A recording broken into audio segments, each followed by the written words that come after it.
Hello friends. आज हम रीट में जुड़े नए टॉपिक कल्पना के विषय में बात करेंगे। ये टॉपिक बहुत ही इम्पोर्टेंट होने वाला है क्योंकि नए टॉपिक में से क्वेश्चन आने के चांसेस ज़्यादा होते हैं।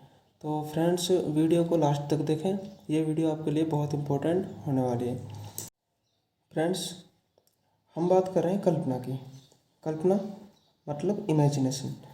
कल्पना होती क्या है? तो फ्रेंड्स, जो हम जानते हैं उसके आधार पर अपनी इच्छाओं के बारे में सोचना ही कल्पना है। मतलब अनुपस्थित वस्तु के बारे में सोचना कल्पना है। अब ये कल्पना हमेशा ही पूर्व अनुभव पर आधारित होती है। किस पर? पूर्व अनुभव पर आधारित।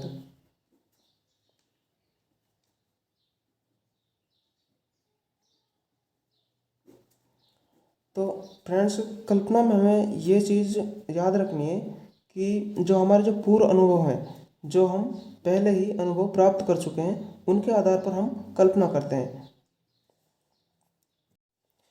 मतलब दोस्तों, कल्पना में पूर्व अनुभव की बहुत ही महत्वपूर्ण भूमिका होती है। तो ये कल्पना जो होती है ये हमें चिंतन की ओर ले जाती है। कल्पना हमें हमेशा ही चिंतन की ओर ले जाती है। कल्पना के उदाहरण हम ले सकते हैं कि माना एक सिंपल सा उदाहरण लेते हैं कि कोई लड़का ये सोच रहा है कि भाई उसकी क्या होगी? शादी होगी। क्या होगी? शादी। अब उसने देख रखा है, भाई अनुभव लिया है, शादी देखी है, तो उसके आधार पर वो ये सोच रहा है कि मेरी भी शादी होगी। तो फ्रेंड्स, इस शादी के बारे में वो जो भी कुछ सोचता है वही क्या है? कल्पना। दूसरा उदाहरण हम लेते हैं कि कोई लड़का ये सोच रहा है कि उसका इस बार रीट में सिलेक्शन हो जाएगा। तो इसमें वो सोच रहा है। तो इन दोनों ही एग्जाम्पल्स में उसको मतलब इसको प्राप्त करने के लिए उसको क्या करना पड़ेगा? कार्य करना पड़ेगा। तो ये कार्य करना पड़ेगा। इसके आधार पर हम ये कह सकते हैं कि कल्पना अमूर्त चिंतन है, परंतु ये एक स्वैली चिंतन नहीं है। स्वैली चिंतन के बारे में आप जानते होंगे। तो फ्रेंड्स, हमें ये याद रखना है कि कल्पना स्वैली चिंतन नहीं होती। तो अब हम चलते हैं कल्पना के और कुछ महत्वपूर्ण बिंदुओं के बारे में। फ्रेंड्स, कल्पना के बारे में डमविल ने कहा है कि मनोविज्ञान में कल्पना शब्द का प्रयोग सब प्रकार की प्रतिमाओं को व्यक्त करने के लिए किया जाता है। मतलब इस कल्पना का प्रयोग मनोविज्ञान के अंदर प्रतिमाओं को व्यक्त करने के लिए किया जाता है। साथ ही एक अन्य इसके बारे में परिभाषा है कि आश्चर्यजनक मानसिक प्रक्रिया को ही कल्पना कहा जाता है। मतलब जो हमें गत अनुभव के आधार पर वस्तु निर्माण करने की शक्ति प्रदान करती है। तो फ्रेंड्स, जैसा कि मैंने आपको बताया कि ये कल्पना जो होती है हमेशा ही पूर्व अनुभव पर आधारित होती है। और पूर्व अनुभव मतलब गत अनुभव, इनके आधार पर नई वस्तु का निर्माण, जो कुछ भी हम नई वस्तु का निर्माण करते हैं, निर्माण का मतलब उसकी कल्पना कर रहे हैं, तो उसकी शक्ति कौन प्रदान करती है? कल्पना प्रदान करती है। फ्रेंड्स, अब हम जानेंगे कि कल्पना के विषय में मनोवैज्ञानिकों का क्या दृष्टिकोण है। तो कुछ मनोवैज्ञानिकों ने क्या फ्रेंड्स, इस कल्पना को कई भागों में विभाजित कर दिया। तो उसमें पहला नाम आता है वैज्ञानिक मैकडोगल। अब ये मनोवैज्ञानिक मैकडोगल, इसने इसके बारे में पहली तो एक परिभाषा दी। वो परिभाषा क्या थी कि कल्पना अप्रत्यक्ष बातों के संबंध में विचार करना। अप्रत्यक्ष बातों का मतलब जो हमारे सामने नहीं है, जो हमें दिखाई नहीं दे रही, मतलब एक तरह से हम अमूर्त कह सकते हैं उसको। तो अमूर्त चिंतन मैंने बताया आपको, जैसे कि अमूर्त चिंतन क्या होता है? कल्पना होती है। ऐसे ही अप्रत्यक्ष बातें जो हमें, जिनके बारे में हम सिर्फ सोच रहे हैं, उन बातों के संबंध में विचार करना ही क्या है? कल्पना है। अब मैकडोगल ने वर्गीकरण किया था कल्पना का। इन्होंने इसको दो भागों में बांटा। एक तो थी उत्पादक कल्पना और एक है पुनरुत्पादक कल्पना। जैसा कि इसके नाम से स्पष्ट हो रहा है कि पूर्व अनुभवों के आधार पर नवीनता उत्पन्न करना। मतलब पूर्व अनुभवों के आधार पर जो हमें पूर्व में अनुभव है, जो हम पूर्व अनुभव ले चुके हैं, उनके आधार पर उनमें नवीनता उत्पन्न करना। मतलब जो हमने सोच लिया है अब उसके बारे में ही कुछ नया सोचना क्या है? उत्पादक कल्पना। अब इसके बाद आ जाता है पुनर्उत्पादक कल्पना। पुनर्उत्पादक कल्पना क्या होती है? देखो, पुनः उत्पादन मतलब जो विचार हमारे मस्तिष्क में आए उन विचारों पर फिर से विचार आना ही क्या है? पुनर्उत्पादन कल्पना। तो फ्रेंड्स आप समझे गए होंगे उत्पादक कल्पना और पुनरुत्पादन कल्पना। अब फ्रेंड्स इन दोनों ही कल्पनाओं के विषय में ये बात आती है कि इन्हीं से सृजनात्मक और रचनात्मक कल्पना का विकास होता है। सृजनात्मक मतलब कोई भी नई वस्तु बनाना, रचना करना, ये ही क्या है? इन दोनों कल्पनाओं से इनका क्या होता है? विकास होता है। इसी के संबंध में एक वैज्ञानिक आए थे, ड्रेवर, मनोवैज्ञानिक ड्रेवर। इन्होंने भी इसका वर्गीकरण किया। तो इन्होंने इसे 4 भागों में बांटा। पहला भाग था उत्पादक कल्पना। उत्पादक कल्पना के बारे में फ्रेंड्स हम पहले ही पढ़ चुके हैं कि पूर्व अनुभव के आधार पर नवीनता उत्पन्न करना। फिर आता है पुनः उत्पादन कल्पना। पुनरुत्पादन कल्पना जो होती है इसका दूसरा नाम होता है स्मृति। और विचारों के संबंध में पुनः विचार करना, ये क्या है? पुनरुत्पादन कल्पना है। तो इन दोनों कल्पनाओं के बारे में हम समझ चुके हैं पहले ही।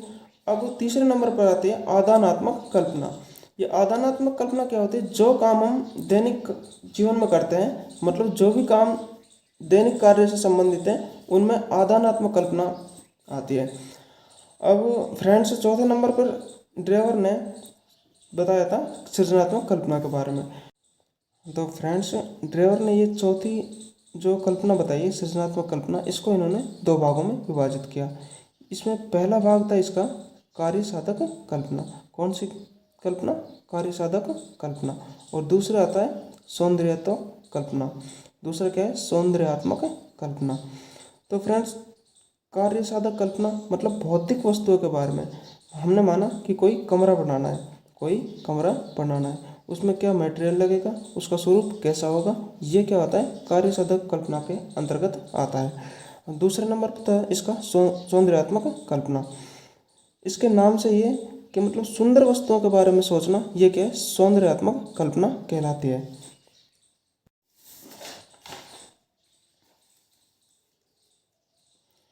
फ्रेंड्स अब हम जानेंगे कि कल्पना की विशेषताएं क्या होती हैं। तो फ्रेंड्स कल्पना इमेजिनेशन की विशेषता बताते हैं हम आपको। इसकी पहली विशेषता ये होती है कि ये एक मानसिक प्रक्रिया है। मतलब हम इसमें उस समय जिस समय कल्पना कर रहे हैं उस समय हाथों या अपने शरीर का कोई अन्य भाग काम नहीं करता, सिर्फ मस्तिष्क काम करता है। तो ये क्या है कि मानसिक प्रक्रिया है। इसे वुडवर्थ ने मानसिक प्रस्तन कहा है। तो कल्पना को वुडवर्थ ने क्या कहा है? मानसिक प्रस्तन। साथ ही कल्पना की विशेषता है ये प्रतिमाओं का निर्माण करती है। क्या? प्रतिमाओं का निर्माण करती है। मस्तिष्क के अंदर प्रतिमाओं का निर्माण करती है।